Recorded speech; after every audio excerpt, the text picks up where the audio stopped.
Hi everyone, Hi! Cody here. And I'm Kayla. And we are the Brecks. Brecks. Yeah, the Breckenridges. And we have founded B.Bloomed. That's right. It's our yoga, meditation, mindfulness extravaganza. Yeah, it's a yoga school, but it's all I love. Sonia, our sister-in-law, said it's more of a movement. She said, I thought that was a really beautiful way of saying it because Yeah, I love that. Be Bloomed, the whole idea is through things like yoga and meditation and mindfulness, we're trying to teach people to discover what we've discovered, which is to be a fully bloomed version of ourselves.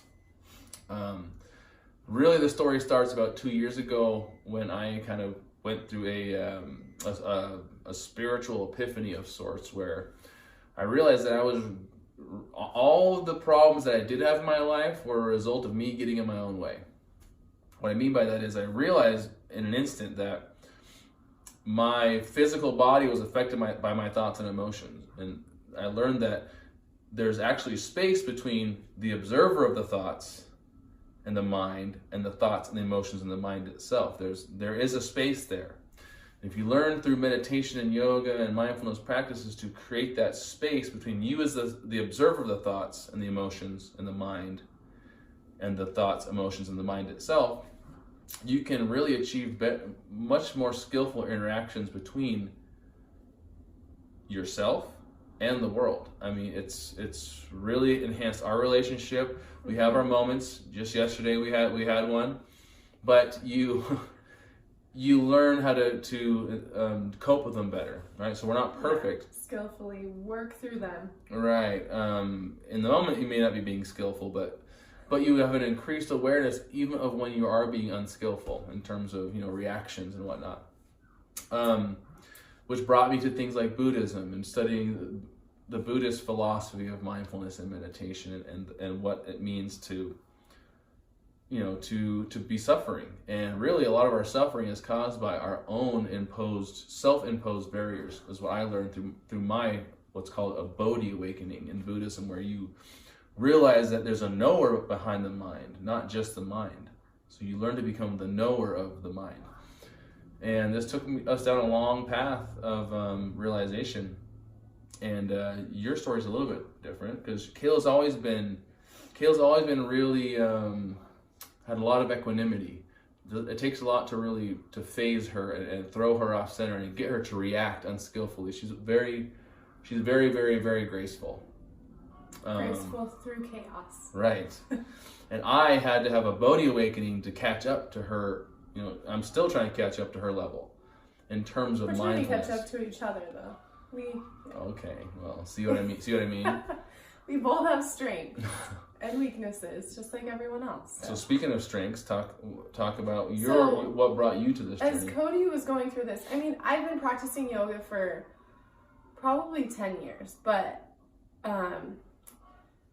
last July, I did an ultra Ragnar with my mom and my aunt and 2 other gentlemen.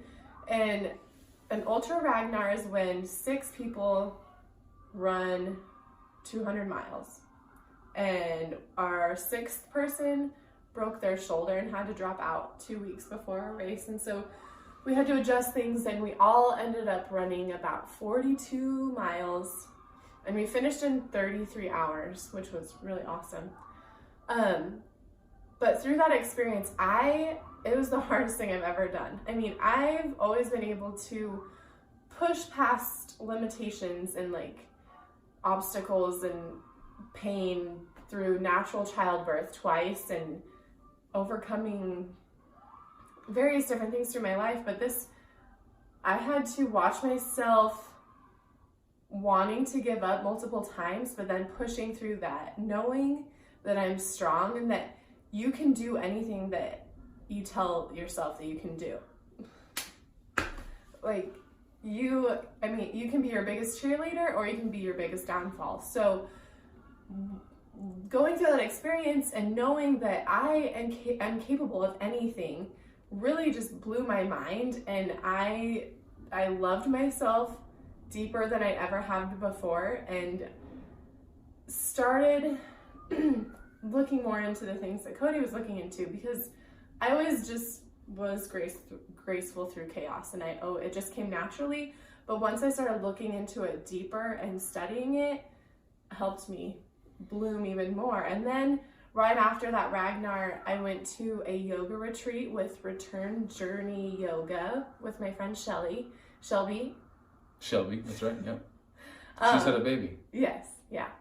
That was in St. George, right? Where was that retreat at? It was in like Cedar City. Wasn't it a whole weekend you guys were going? Mm-hmm.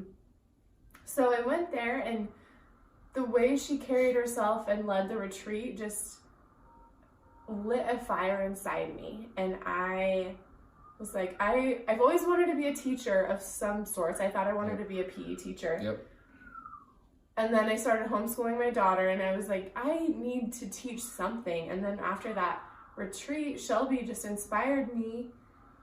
And I was like, you know what? I'm going to go to school to become a yoga instructor. And for so long, we've been trying to find something a business to start. Yeah, we dabbled in trying to become entrepreneurs. But we were talking about this earlier. What did you learn about that relay that pushed yourself? You had to deal with what? Obstacles? Discomfort.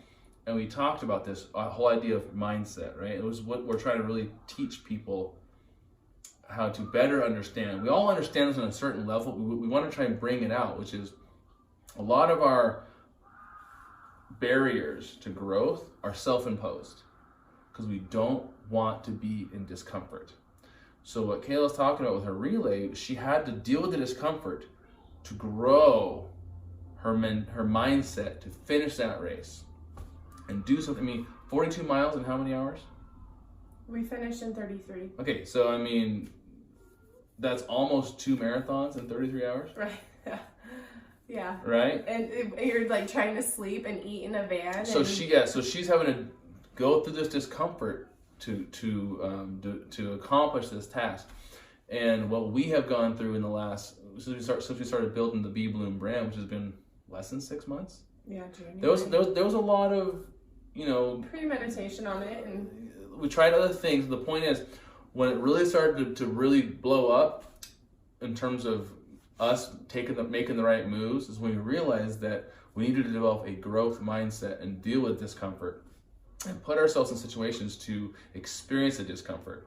So I mean, even things like taking cold showers and ice baths, that is an amazing practice to put yourself in discomfort to develop that growth mindset.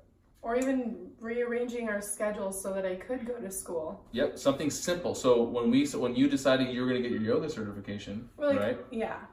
We're like, well, we could wait until next year, or we could wait until we do this first. But we're like, you know what? We're not getting any younger. Let's just do it. It's jump right in. Yep. Get her done. And we didn't understand at the time, but really this whole mindset thing has happened recently in terms of us really understanding what it takes to rewire the brain for a growth mindset, and it's dealing with this discomfort and taking it head on. And the way we're kind of launching everything is we're doing our very first retreat in Garden Valley, Idaho on May 18th. This is in like 2 weeks. 11 days. Okay, 11. Wow, really? From today, yeah. Wow. So you can see our banner behind us. We're also going to have a presence at many different events, farmers markets, health and wellness conferences, whatever. We want to get out there. We want to spread this message, get people coming to our yoga classes, taking our meditation classes. We want to develop. We're in the process of developing our website, so we can offer some online courses for meditation, yoga, mindset development, all wrapped into one big package. But as far as the retreat goes, this is going to be our first real, interaction with customers, right? Right. Like a launch party. Right. It's And we've been putting it out on social media and Facebook, and we're targeting people in the Boise area because it's in Garden Valley. We don't expect our Utah people to go all. We're in Layton, Utah, by the way, so we're not expecting them to all drive up to Boise. However, if you want to, we have accommodations for you. It's a beautiful location. So it is. Do you want to talk about the retreat at all? So we have put together a beautiful day full of yoga, meditation, mindfulness exercises, healthy meals, wonderful bonding time. Yep. And a special little surprise. Mm-hmm. Oh yeah. So we want this retreat. We're gonna. It's gonna be if you come to this retreat, you're not gonna forget it for a long time. Mm-hmm. I promise you, because it's not gonna just be, laying around doing yoga. There's gonna be a lot of yoga. There's gonna be a lot of meditation, a lot of discussion, and there's a significant challenge we're gonna put our participants through to really get them face to face with that side of the mind that seeks comfort and wants to tell you not to be uncomfortable. Right. So that we can help people, and it doesn't have to be for growing a business. It can be for if you want to get that job you're looking for, right? Or if you want to start going to school, whatever it is however it is you want to grow, but that voice in your head that says, "Oh, it'll be too uncomfortable to go out and do it." We want to help people develop this mindset. You can do it through yoga and meditation and mindfulness practices, because in order to develop that growth mindset, you have to see the mind. If you're not seeing the mind, you're not looking at yourself and how you're kind of imposing barriers on yourself. You can't. It's harder to grow. Right. So, we said a lot of things, but I think that all of you probably understand on a certain level what we're talking about. Everybody has experience with this inner voice that says, "No, don't go to the gym. Just go home and sit on the couch. It's so much easier, right?" So nice to just go home and watch Netflix and chill. Right, and and we do that too. But we earn our downtime. Yes. We hit the gym. We do our meditation. We do our yoga. We take our cold showers. We do crazy things to keep the mindset sharp in terms of when you have to dig in deep and experience that discomfort. You can experience, for building a business, being entrepreneurs, it's all about dealing with discomfort, taking that risk, getting out there and doing it. I don't know if you all know me, but I open up around my friends and family, but I am very introverted, and it's hard for me to put myself out there and go and be in front of people and teach or talk or all of that. Well, so how is it right now? Even just making this video. It's weird. I mean, there is a part of me I'm like, wow, I don't know who's judging me, but then that's me telling myself that people are going to judge me, and they're not. So well, honestly, I love putting her in front of a camera because it makes her talk more. Because I love her when she's like this, and I'm glad you all get to see it too. But yeah, I've learned how to be in front of people and teach and discuss and do all those amazing things. So it's really, this whole thing has really changed our lives, and we're so excited to share it with you, share what we've learned and learn from you. And yes, well said, because at our retreat, we got people signing up for our retreat, and we have them fill out a form, and it asks them, tell us something that most people don't know about you, or something like that, right? Yeah. And there's been some people who have said some things about their background, which makes me really interested in their opinion on these topics. Because remember, we don't expect to just sit on a cloud and dole out wisdom to people. We're also going to learn from other people as well. We're going to learn from each other. Mm-hmm. But really, it's all about cultivating that growth mindset and learning how to push past the discomfort and be bloomed. Thank you guys. We'll see you at the retreat. Bye. Or somewhere. Somewhere.